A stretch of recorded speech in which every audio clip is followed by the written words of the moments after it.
And just like that, the New York Jets season is already over. Aaron Rodgers is leading one of the most disappointing teams, and I think Davante Adams is regretting that trade right now. We're going to break down this Jets' awful loss to the New England Patriots that I think practically ends their entire season. This is already being memed up. Obviously, it's the biggest joke in town. Everybody is laughing at the New York Jets. They lost to the Pittsburgh Steelers in prime time last week. We thought they would get back together and get this thing rolling. Remember, Davante Adams did a fiery speech talking about the lack of energy on the sideline amongst the Jets players. Well, they lacked even more energy in this game against the New England Patriots, a very beatable team. And you got Davante Adams and Aaron Rodgers there, just sitting there in complete shock, losing to the New England Patriots 25-22 by a Gerard Mayo-led team. Gerard Mayo, who recently got in a little bit of trouble for calling his players soft. And we thought, hey, would that backfire on this guy? No. Instead, it led to them getting their second win of the entire season. Davante Adams has got to be thinking to himself, should I have been traded to this team? Should I have maybe joined the Buffalo Bills, maybe the Pittsburgh Steelers? Maybe I should have just stayed with the Raiders. I wouldn't have to move at least. I mean, this is cool that I'm getting to hang out with Aaron Rodgers, but kind of got the same exact record as the Raiders right now, 2-6. So very disappointing. And what's even worse is, like, you know what? Davante's getting paid. Aaron Rodgers is getting paid. It's even worse for Jets fans. Jets fans who bought into the hype. Jets fans who bought into the hype, bought into the hope of Aaron Rodgers. You see this guy just losing it, just cannot believe what he has seen before his eyes. With 22 seconds to go, Jacoby Brissett marched down, grabbed a touchdown for the New England Patriots. And I knew it, man. I called it. When you watch this game, when you saw the Jets go out there on their first drive after the Patriots went 3-and-out, you saw the Jets go 3-and-out. Then you saw Drake May get a touchdown. And that made you start to think, at least for me in that moment, that the Jets are going to lose this game. I instantly had that feeling that the Jets were going to lose this game. I saw Drake May use his legs, make plays. I saw Aaron Rodgers still be kind of lackluster, moving the football. There was also some questionable play calling by the Jets offense throughout this game. But the bottom line is they were not productive. And Aaron Rodgers is in this position where you got rid of the head coach. You grabbed your friend Davante Adams. You have gotten everything that you wanted here in the New York Jets, and the results are still not coming. I have been a big-time Aaron Rodgers defender. I'm a big-time Aaron Rodgers fan. I've always liked this guy as a quarterback, and I really wanted to see him and Davante Adams be successful this year for the New York Jets. But I don't think it's going to happen, and I think he might be part of the problem. I think he is not executing at a top level. He is not playing like the great Aaron Rodgers we've seen in the past. Aaron Rodgers was asked about this dark cloud and this darkness that the Jets are dealing with right now. And I think his answer was hilarious, but absolutely absurd here. Call this a moment of darkness for this team? Is that how you see it? And how do you get out of it? I mean, because you could just stay in darkness as well. Yeah, I've been in the darkness. You got to go in there, make peace with it. But really, darkness, we have to hear about the fact that this guy had a darkness retreat. I mean, he's really going to say that in this moment and almost smile. I think Aaron Rodgers at this point has sort of just embraced being a meme. You can see the happiness on his face when he sort of talks about how he's been in the darkness. I've been in the darkness. You got to go in there and make peace with it. So you've been in the darkness, Aaron Rodgers. It doesn't seem like it's prepared you so far for the 2024 season for the New York Jets, because I think Aaron Rodgers, for the most part, has led the Jets into this darkness, man. They were just not able to be productive. And I think you can't really blame the play calling on the coaching staff here, because this is Aaron Rodgers' team. He has so much say and influence. So this is an unusual situation, in my opinion, where you could almost blame the game planning, the scheme, the play calling on Aaron Rodgers, because he's had so much say in what the Jets do, especially on the offensive side of the football. And hey, you think Aaron Rodgers would know how to get Davante Adams the football? It was a little bit better in this game, but you got people making fun of these guys 15 targets, 7 receptions, only 84 yards. 0 wins for Davante Adams in his first 2 games for the New York Jets. I'm wondering how this guy is feeling right now. I mean, at least, like we said before, at least he's hanging out with Aaron Rodgers, but I don't think this guy could be happy right now. So there is a really weird thing going on in this game where the Jets burned all 3 of their timeouts within the first quarter. They were having a really hard time communicating, just getting the play from the sideline to the quarterback. It just seemed like a huge hurdle. Like it was so difficult for them to do it. And you saw the Jets burn a timeout. And okay, yeah, you're losing timeouts. You might say that's not a big deal. That really kills momentum and morale, things that really matter in this type of game. And you had Aaron Rodgers kind of not take responsibility for this. Is he already throwing shade on the interim head coach or maybe the new play caller, Todd Downing, who replaced Nathaniel Hackett as the play caller? That's what it kind of seems like here, because it was somebody's fault that they had to burn all 3 of their timeouts and just had horrible communication throughout this game. I'm not exactly sure. On one of them we were legging out the huddle. One I was trying to get the protection right. One I felt like we could have gotten off, but yeah, it's fine to take it there. But yeah, our operation was a little slow at times. Yeah, the operation was definitely slow. Aaron Rodgers also said in the presser that they need to play more complimentary football, but who's not complimenting here? Who's not adding to the process? Who is not leading to a better result? It has to just be the offensive side of the football, right? Like we mentioned earlier, the Jets defense only allowed 247 yards. Yeah, they gave up a touchdown at the end of the game, but I felt like they did well the majority of this game. They forced the Patriots to punt several times in the first half. They did not force a turnover of their own. You also had the Jets kicker miss a field goal. That was a substantial part in this game. And when we talk about the communication problems, it brings us back to, what did the Jets really get? What benefit did they really get out of firing Robert Saleh? Seems like Aaron Rodgers may be involved in that. Woody Johnson definitely signed off on it. They claim it was his own doing, but Aaron Rodgers gets to decide whatever happens with the Jets. They grab Davante Adams, pretty much choose any player that he wants, and they get signed to the Jets. That's why we got the Packers 2.0 out there in New Jersey right now.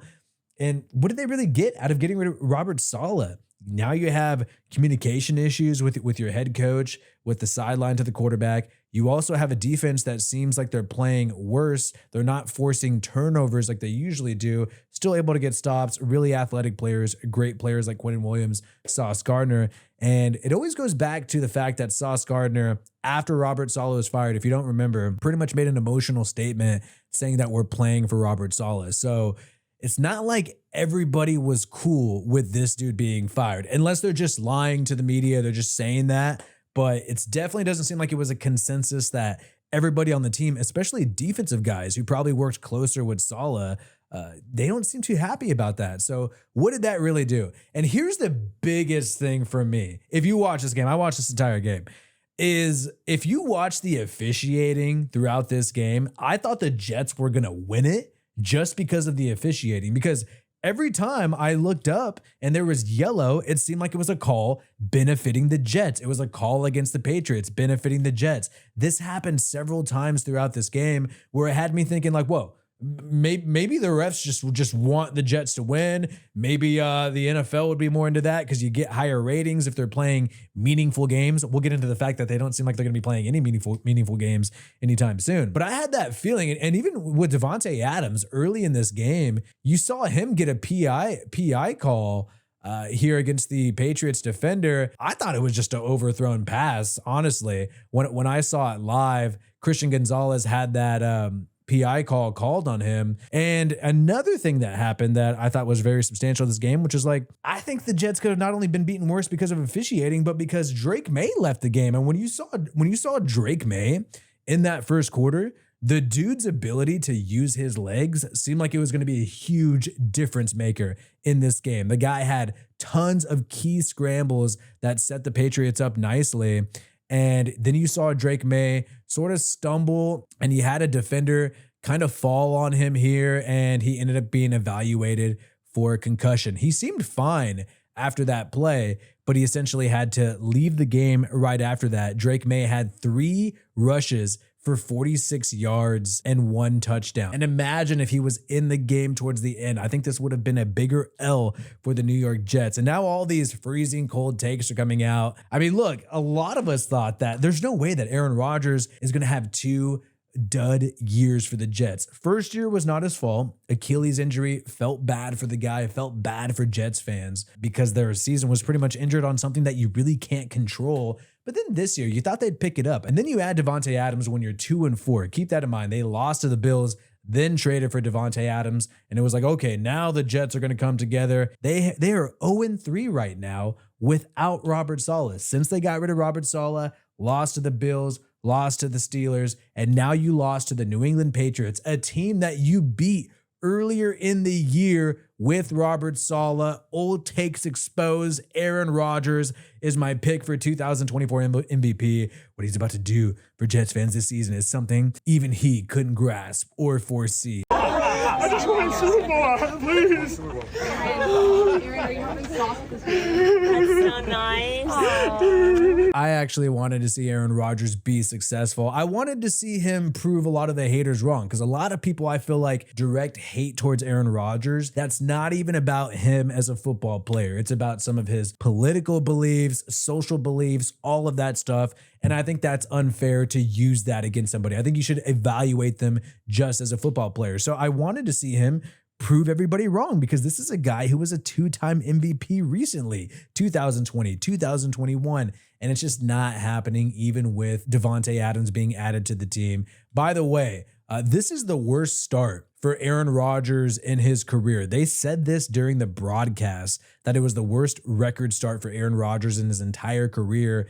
And it's going to be even worse through 9 games, through 8 games, considering the fact that they lost and they're now 2-6. We're going to get into the standings in a little bit and what we can expect going forward. But you had a Booger from ESPN going off on Aaron Rodgers. And look, a lot of these people who are already haters, and like I said earlier, I think they hate him for different reasons outside of football.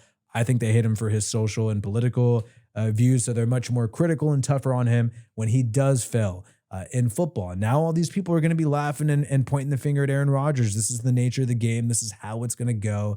And they're mocking the fact that the Jets need to trade for this. Jets need to do this, do that.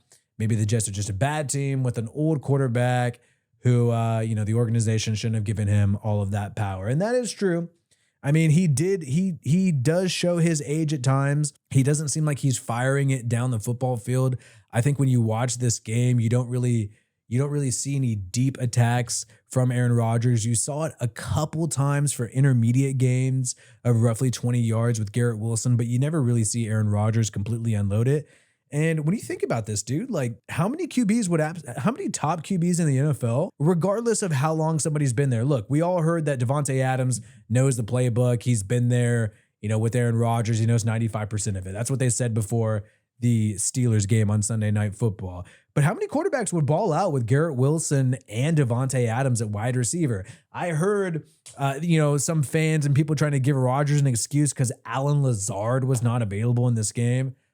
I get it. It's ideal to have all of your weapons available, but I'm sorry, dude. You got Breece Hall, Davante freaking Adams, who you've known for so long, and Garrett Wilson healthy. I think there's no excuses. And also when I'm watching this game, Aaron Rodgers only sacked once. It's not like he's super pressured and doesn't have any time at all. So no excuses at all, I think, for the Jets. And now I believe their season's over. I wanted to believe they had a shot to go into the wild card, make something interesting happen. I've always rooted for Davante Adams, even though he left the Raiders in kind of an odd way. But it's not going to happen. It's not going to happen. It's done. You are 2-6 right now.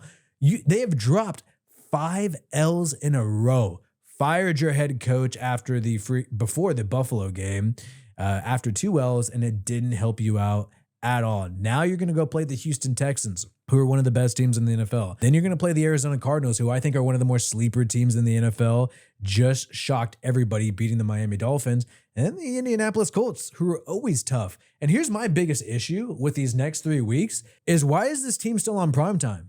Why is this team on Amazon Prime, Thursday Night Football, and Halloween? Why are they on NBC? I'm sorry. This team and Aaron Rodgers is playing like complete trash right now. Get them the F off primetime.